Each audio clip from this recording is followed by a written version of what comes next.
Reverse faces cause a lot of trouble when we go to animate, especially if they get painted and you don't even know that they're reversed. So what I need you to do is change your style here so that we can tell right away if a face is reversed. Go to the Edit under Styles, and under the Face Settings, you can see this color right here. We're going to change that to a bright red. A warning color, if you will. You can see right away that this little piece here was reversed. Just right click on them and reverse them back so that the front face is showing.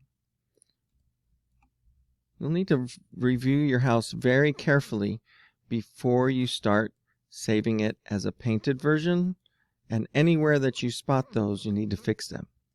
Note that this is a component, so when I right click and flip that back the correct way, it fixes all of the component windows. One of the things I like to do to check is press Ctrl A to select all the faces.